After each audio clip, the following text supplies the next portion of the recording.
Hey YouTube, hello to all of my subscribers. Thanks for tuning in. Thank you for all the messages, everyone, and all the advice and tips and tricks that everyone's been sending. I do plan on getting back to as many of you as I possibly can. I'll probably devote some time tonight to just responding to comments and suggestions and all kinds of good stuff. So thank you. I do see it. I'm not ignoring you guys. I just can't keep up because as of the recording of this video, I'm at about 2,500 subscribers, which is super exciting. And it's just growing and growing by the day, and I love it. I love that the community is growing, and you guys are just so awesome in your participation. So thank you. Let's jump right into this video. And the title of this video is Pretty Words for Ugly Things, Social Dominance Orientation. So I'm surfing LinkedIn, and people post different articles on LinkedIn related to business and things like that. And I come across this one article that was very confirming for me. I did a video called High Performers Will Always Fail with a Narcissist.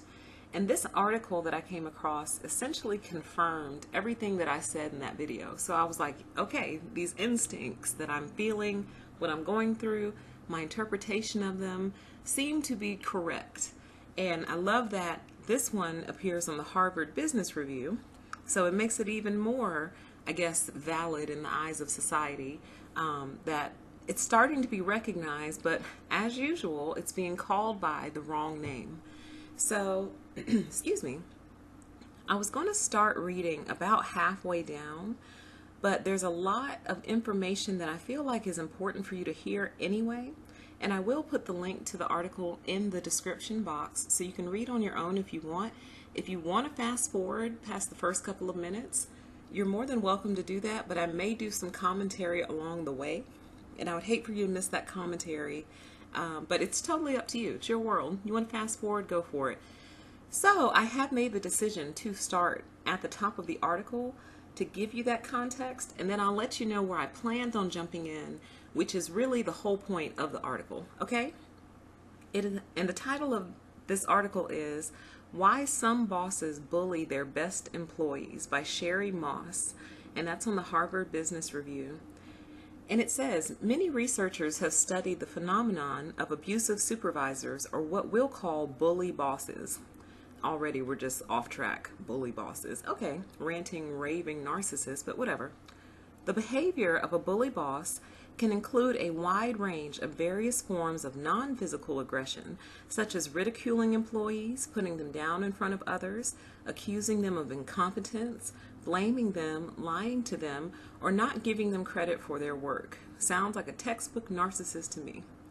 Such bullying has been shown to result in a whole set of negative consequences for employees. Now, I did a video called Why You're So Tired All the Time. Check this out. Such as psychological distress, job dissatisfaction, and emotional exhaustion.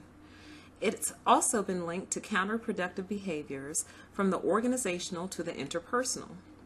For instance, in organizations where bullying occurs, employees may arrive late, intentionally slow down the work itself, or not follow the boss's instructions. And in one of my videos I said those high performers, once they hit that wall, eventually they start to tank and their performance really does start to suffer. So the narcissist likes to pretend that your performance is bad when it's actually great.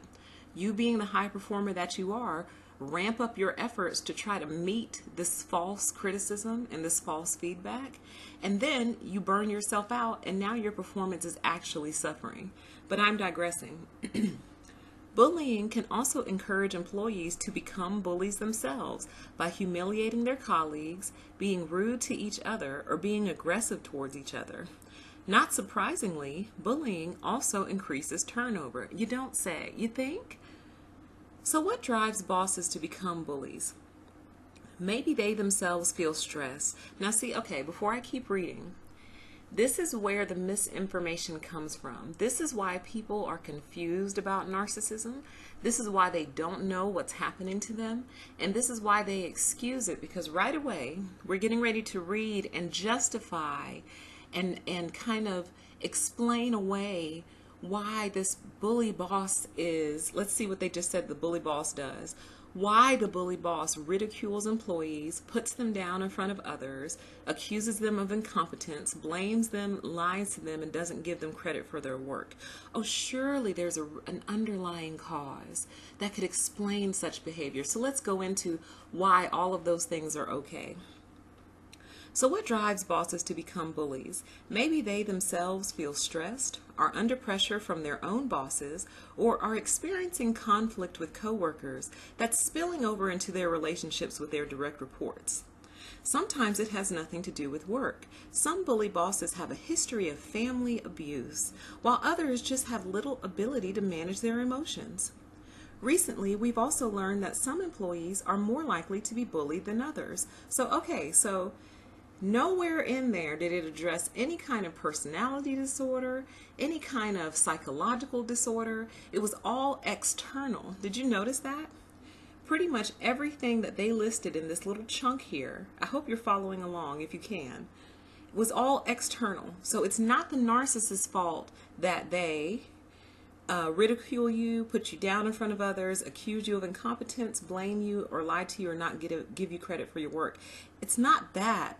It's that they're probably under a lot of stress from their own bosses, or they're experiencing conflict with coworkers that's spilling over. Surely there's a reason somebody would do all of those things to you, because no one under normal conditions would do those things to you, and that's where people go wrong.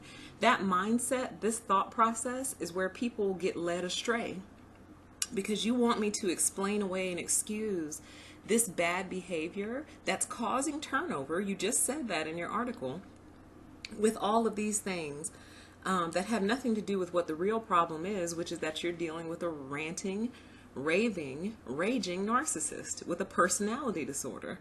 But let's keep going. Employees who are negative, or and then they close that out with flipping it to some employees are more likely to be bullied than others. So let's get into so now it's kind of your fault. So yeah, bullying's happening, but there's all these other reasons. But part of it might be just who you are, which is true, but you guys know what context I'm getting into. Let's keep going. Let's see here. Employees who are negative or hostile can bring out the worst in their supervisors. Employees with low self-esteem are also more likely to be bullied if they appear weak or vulnerable. While bullying from a supervisor is never justified, it is not difficult to understand how some types of employees might be provocative victims for a bully. So never mind, they had to throw that line in there. While bullying from a supervisor is never justified, it's not difficult to understand how some types of employees might be provocative victims. How are you a provocative victim? Listen to that. Listen to that phrasing. This is on the Harvard Business Review. A provocative victim for a bully.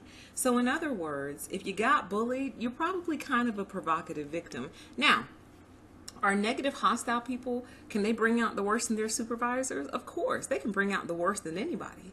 But someone bringing out the worst in you shouldn't result in ridiculing. I have to keep going back to that list.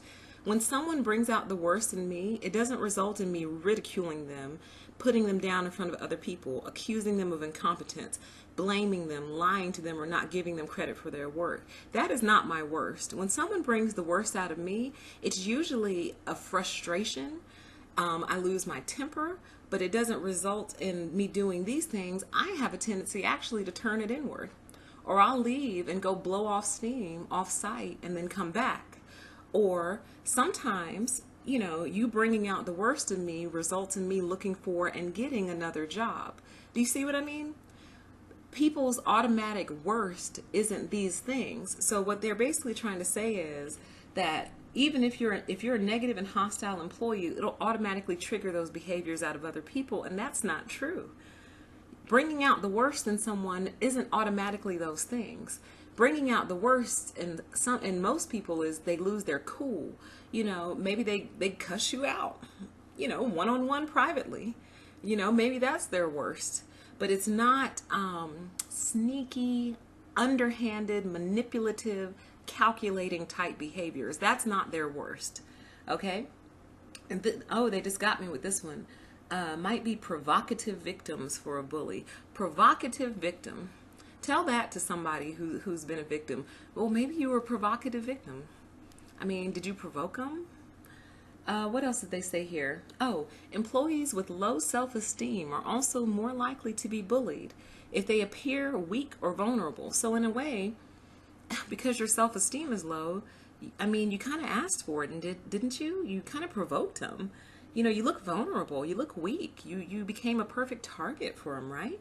You were a provocative victim for them. So this whole paragraph here kind of wrote off the narcissist behavior.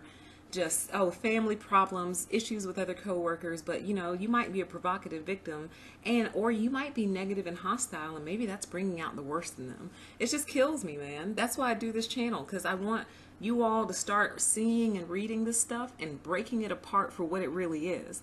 Just because it's on the Harvard Business Review doesn't mean that it's super legit and, you know, set in stone and, you know, 100% accurate. It can still be misinterpreted, even if it is on the Harvard Business Review. Let's keep going. In one of my earlier studies with Ben Tepper and Michelle Duffy, we found that poor performers are especially likely to experience bullying from their supervisors. Poor performers are challenging to deal with and often cause frustration and angst for their supervisors. As a result, they sometimes become victims of bullying. Given this, one would think that a manager's star performers would be immune from bullying. After all, supervisors should want to protect and empower their star performers, giving them every opportunity to continue to excel. Before I go on, let's talk about this. Once again, they're trying to excuse narcissistic abuse and put it off as a cause and effect type situation. So because you're a poor performer, now I'm bullying you. Do you see how that doesn't make sense? If you're a poor performer, it's time for you to go. If we've had conversations, if we've documented it, if I've coached you, if I've shown you how, if I paired you with a mentor, if I sent you away to external training or two, you know, if we've done all we can to raise your performance and it's just not rising, I'm not going to now start bullying you. I'm going to let you go because maybe this just isn't the right environment. But you being a poor performer is not going to bring out bullying characteristics. Do you see what I mean?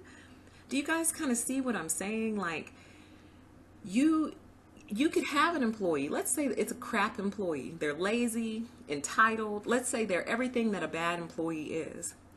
Them being a bad employee shouldn't automatically turn you into a bully.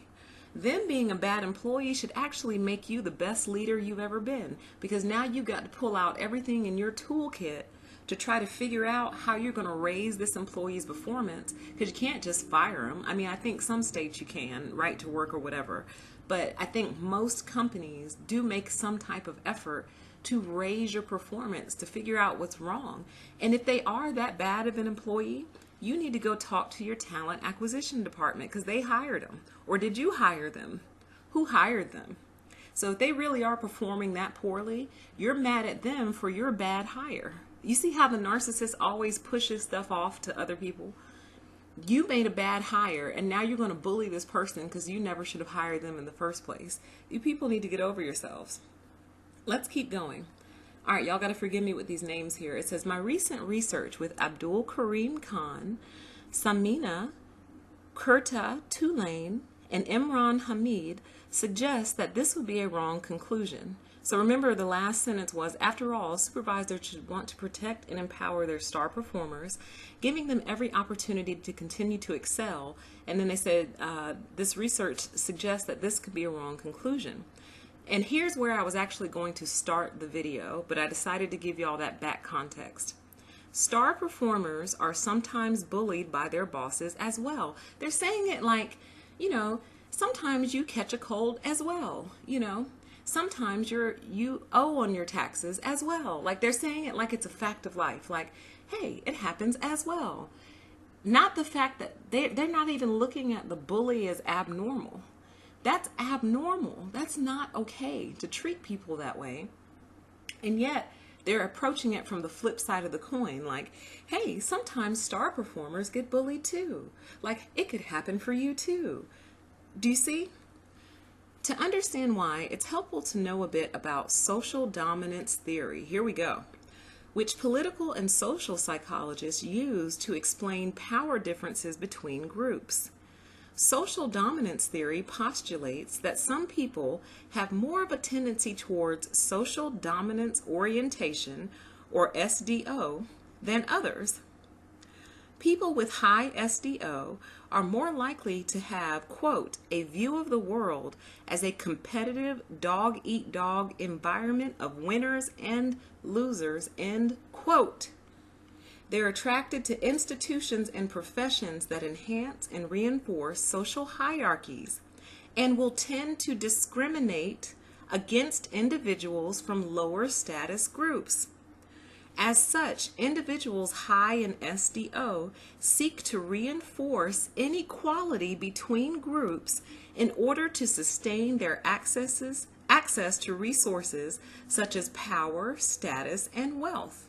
Conversely, individuals with low SDO attach more importance to cooperation, egalitarianism, and humanitarianism. I can't help but laugh, y'all. Okay.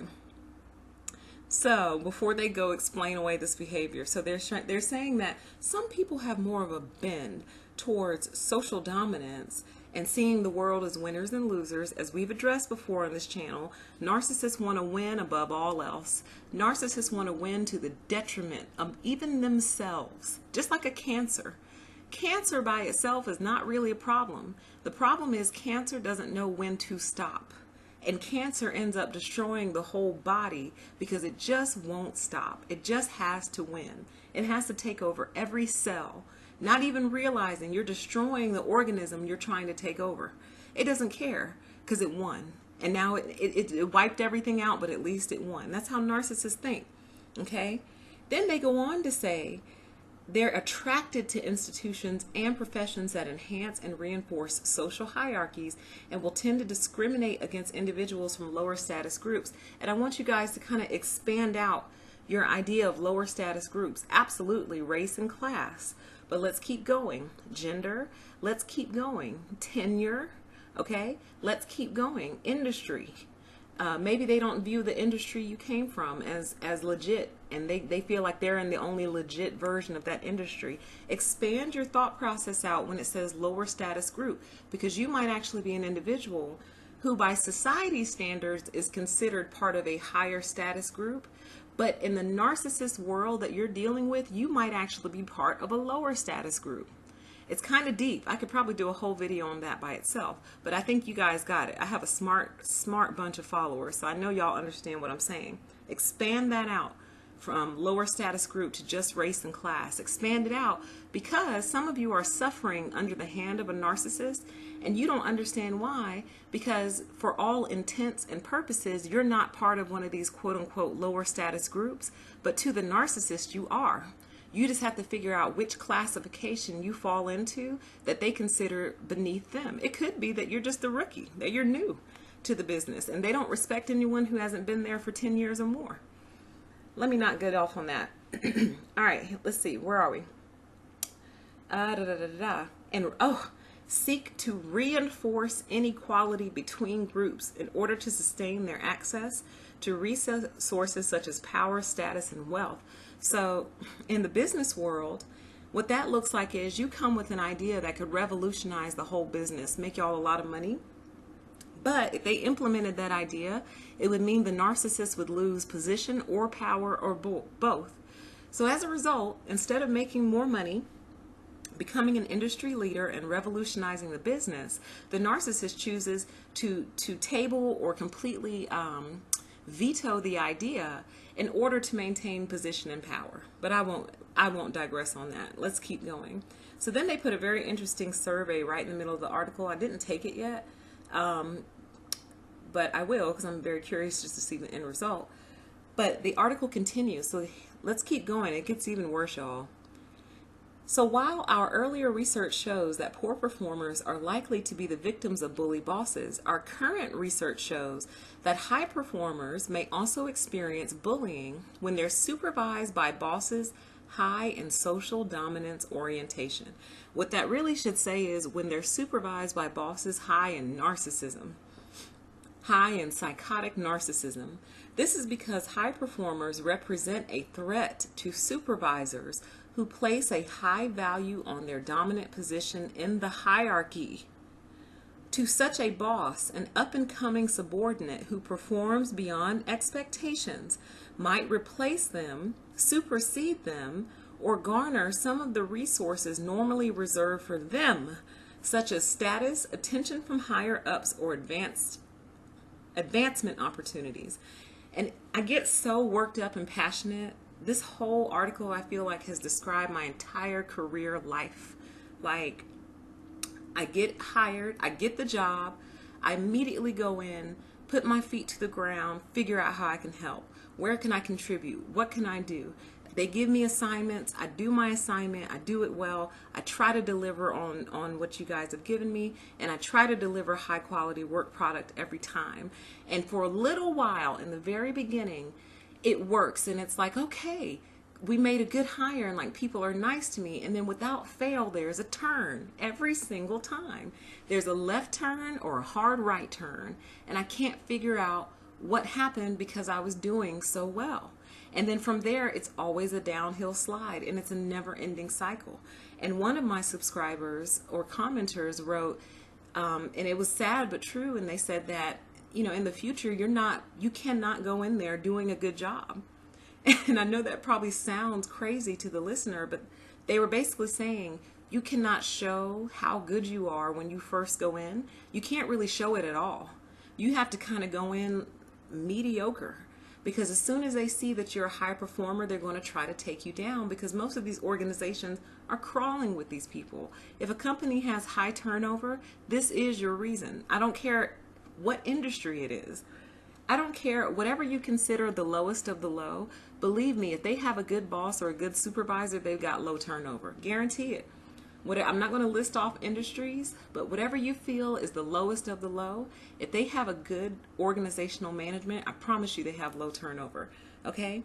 But I mean, they lay it out right here in Harvard Business Review. It's unbelievable. I got to keep going. I'm about to run out of time.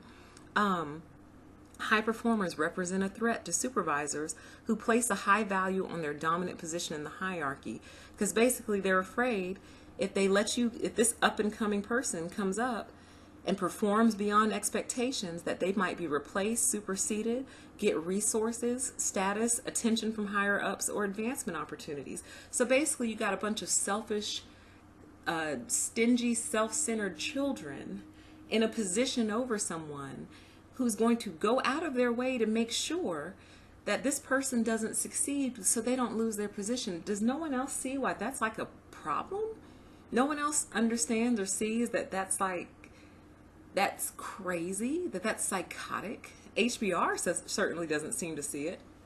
Let me read fast, I'm running out of time. Take the case of Catherine, a young physical therapist working at a prestigious teaching hospital. When she began receiving accolades and attention for her work, helping to set up the hospital's new IT system and training her colleagues on how to use it, her boss began taking pot shots at her, discounting her accomplishments and calling her a suck-up. What a great boss. The more Catherine received compliments on her work, the more threatened her boss felt, and the more she made Catherine's life difficult. Whereas before, Catherine had received positive feedback from her boss, now she was the boss's new target for abuse. Based on our research, social dominance orientation could explain this story. Catherine's boss, high in SDO, has a hard-working subordinate who's receiving attention and extra opportunities from top management, neither of which the boss herself received or controlled. This resulted in the boss feeling threatened by Catherine. In order to, quote, put Catherine in her place, end quote, and restore hierarchical order, the boss bullied her, which is a problem. HBR, why are we not talking about how that's a problem? And then it just moves on. It goes, so what should a high performer do when he finds himself in the same predicament as Catherine? What about what should companies do to get rid of these people? And they kind of address it a little bit, but not to my satisfaction, which is why we're doing this video. Based on what we know about high SDO individuals, high performers would benefit by appealing to such a supervisor's hierarchical status to signal their respect for rank. This might be done by sharing the spotlight with the boss, acknowledging both publicly and privately the instrumental role their boss played in their accomplishments. They might also share with their supervisor any additional resources they enjoy as a result of their performance. These acts may help reduce the level of threat experienced by the high SDO supervisor and thereby reduce the chances that the high performer will be bullied. In other words, if you're getting bullied, it's up to you to make the bullying stop.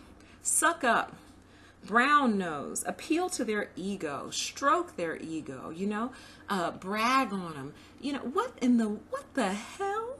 What are you teaching people? You're teaching people to take abuse. You're teaching people to tolerate this, because I thought the first thing they were going to tell them to do was leave. No, this actually sounds like it was written by the same people who wrote the 48 Laws of Power, which I've done an extensive breakdown on. You can find it on the channel. But basically, never mind the fact that you're being abused. Here's how to make the abuse go away. It sounds like it was written by a demon, but anyway, I'm not calling Sherry, I think her name is Moss, a demon. I'm just saying it was demon inspired is what I'm saying, because you're not rebuking the abuse. You're not coming down on it. You're not condemning it.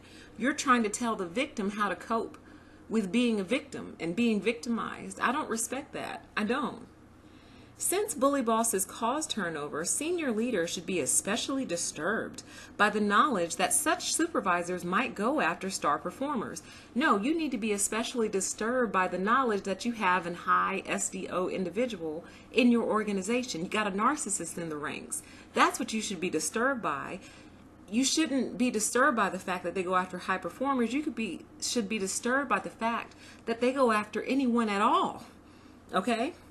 While no employee, and then they have to slide this in there, while no employee deserves to be bullied, driving out top talent is an obvious threat to the future well-being of the organization. So is the narcissist in your ranks. To combat this issue, organizations have several options. Organizations can consider the idea of screening supervisors for high SDO. In the age of pre-employment personality profiling, it would be very easy to add in an additional screen for SDO. I mean, they're talking about this in such a lighthearted way, as if it's okay. Like, whatever, just screen them for SDO. Screen out that crazy psychotic narcissist. To create cultures where social dominance is discouraged, organizations should design incentive systems that reward supervisors for developing rather than undermining high performers. I actually agree with this one. Well, I mean, the fact that you have to do the contrast, I find strange, but I do like the idea that they're encouraging and rewarding development as opposed to like write-ups and, warning chats and all this nonsense. I'm going to run out of time, y'all, but I'm going to keep going. Instead of being threatened by high performers, high SDO supervisors could be incentivized to protect, support, and promote their stars. Why are we even maintaining people who are threatened by high performers? Get rid of them. They're destroying your company. Why would you preserve them at all? They're not a high performer. If they're causing turnover in your organization, they are not a high performer. Okay? While this may be an obvious suggestion, many supervisor evaluation processes today still do not acknowledge the value of developing and elevating top talent. Finally, clear signals from top management about how to treat high performers will carry weight. For high SDO individuals, hierarchy and status are extremely important. Who cares what's important to you? In the same way that they are motivated to maintain their own status, they also respect those of higher status and are responsive to directives from such individuals. In other words, for them to act right, it has to come from on high. Thus, explicit messaging about the careful treatment of top performers from high status managers may be key to removing the temptation for high SDO supervisors to bully their best employees. There should be no temptation present. You should get rid of these SDO individuals because they are ranting, raving narcissists, and they are your problem. Your employees shouldn't have to learn how to cope with a high SDO manager or boss. And with that, y'all, I've got about 15 seconds left. I'm running out of time. I hope you enjoyed the video. Go check out the article. And as always, contribute in the comments below. I look forward to your thoughts. Check it out. It's insane. Take care. I grant you that permission to exist. Bye.